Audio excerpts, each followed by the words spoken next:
Morning traders, it is May 13th and day 36 of the 100x challenge. We got two accounts here, 10 grand each between Tesla and Strategy. We're the first to 1 million wins.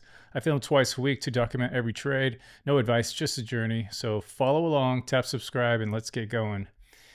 Exciting day in the markets, unbelievable day. So Tesla is now 14,552. We actually gained 2,284. The best gain, the third best gain. Wow, third best gain percentage wise since we started this thing. But it's catching up slowly to Strategy. It was only $10,000 just a week ago, and now we're at 14.5. So crazy things can happen, and a lot of good bullish things for Tesla happening right now. Let's look at the charts really fast. I have a lot to go over, so I'm going to kind of speed through this as fast as I can for you. But Bitcoin is now exactly where we started on the 12th. So we had this, we were kind of looking for any type of correction. I drew this blue box a while ago as a range, and it's kind of doing exactly that. It's holding within the blue box. But you can see that we came down from about 106,000 just yesterday and dropped to almost 100,000, which in my opinion, that's all it really takes right now. It tells you how much strength there is in the market. When you are consistently going up and having very little corrections along the way, it's either false moves or it's strength. And I believe that this is very, very strong right now. So I expect us to continue to go up and test the all-time high, which is going to be the top of this box. If we can get through it, then we're probably looking all the way up here in the 120s, in my opinion. So enormous strength for Bitcoin, as well as most of the markets. One of the big news items of the week, of course, was this trade deal. And nobody really saw this coming, at least happening this quickly. If you read the fine print, you'll notice that this is not a true trade deal completed. This is going to be more of a pause. But any type of positive event is a huge, huge thing, especially dealing with these two countries. So one of the big news items of today was a CPI print. Came in as expected or lower. Anytime that happens, it's a good thing, especially right now. So inflation is being controlled even with all the tariffs happening, but a lot of people are saying that this is not sustainable with the tariffs, and this is just a lagging indicator. But for now, all signs point to really, really strong. Bob Lucas, one of my favorite TA people that I follow, is saying, hey, confidence and momentum have returned, and the Bitcoin weekly cycle is only on week 5 out of an average of 24 weeks. So if we can clear the all-time high, it's likely not to look back for a couple of months. We clear the all-time high and it's blue skies above. And the blue skies could continue for several weeks. He's saying 24 weeks on average. So this is a huge moment for Bitcoin, and we need to be ready for what could come. One of the big reasons why I believe that Bitcoin is being held up and also continues to grow with strength is there's so much being purchased by the treasuries out there, especially Strategy. And again, Michael Saylor comes out, buys $1.34 billion in Bitcoin just in a week. He's basically diluting new stock in order to purchase Bitcoin. And a lot of shareholders are kind of getting frustrated with the amount of money that's being completed in these ATMs. There are other options now. So this is a really, really big thing that we need to look at. But we have Strategy at the top. Strategy has so much more Bitcoin than everybody else, which is great.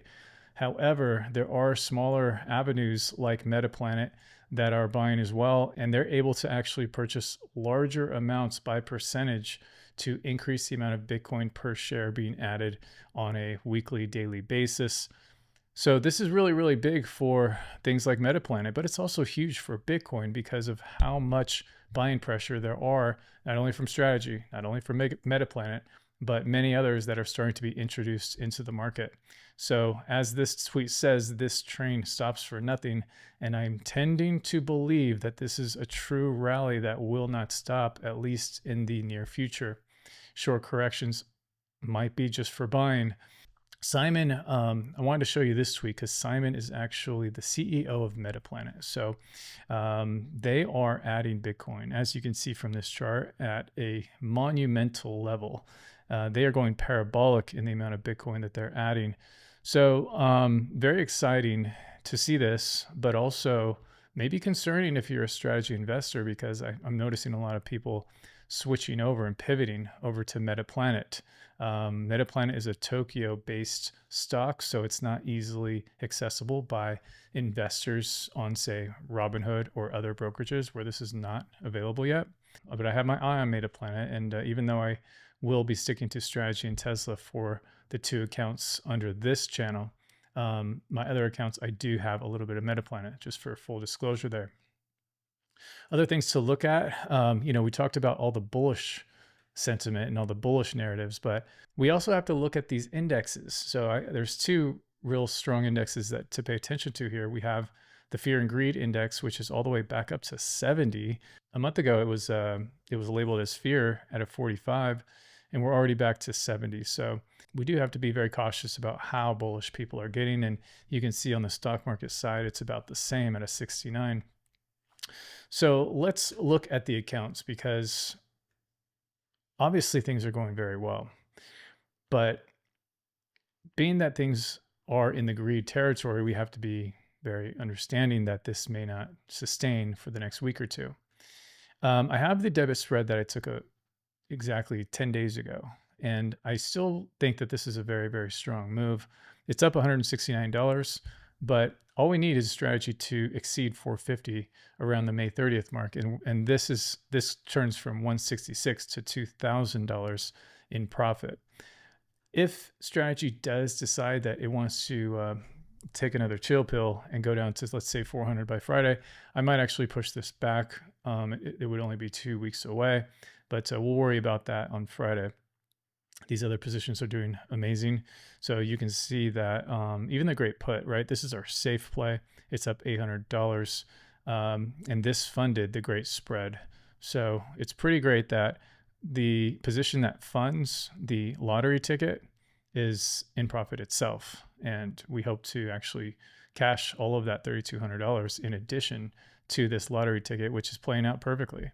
The lottery ticket is actually almost in the money. And we've only been doing this for 30 something days. So great to see. I'm going to leave this income as is. We won't be touching it today, but I would say it's going well. So the fact that we bought a spread and it's in profit is really, really good. Let me switch over to Tesla, because I do plan on making one move today, because we are already up $350 on the weekly income position. Anytime we can be up over $300 in only a few days, we're closing that bad boy and we're starting over. So what I'm going to show you is that there's really no more juice to squeeze here. Extrinsic value left is only $118, I believe, 115. And that's if things go exactly perfect for the next few days. So better to go ahead and close this and just start a brand new position, or do nothing after that. But let's go ahead and closing both positions at the same time. All right, that went through. Good. Okay, what I want to show you first off, before we figure out what the new trade is going to be, we had 230, we bought 230 and we sold 280 on this weekly income position. The 280 actually expires next week. But what's interesting is that if I play this out, here's the price right now, which is at 335. Because we went so hard on the upside, there's actually not a lot of premium left on this 280. So even if we waited, if you just pay attention to this number right here, even if we waited all the way till next Friday, that really doesn't change at all. We just profited $300 something, and if we just waited, it doesn't really get any higher. So situations like this, you just go ahead and get out while you're ahead, and then go ahead and analyze what your next move is going to be. Here is my next play. What I'm thinking is we go ahead and buy the June 20th 270, which is going to be right around the delta 9, so 0.9 delta, which is what I'm comfortable with. And then we're going to go ahead and sell below the price.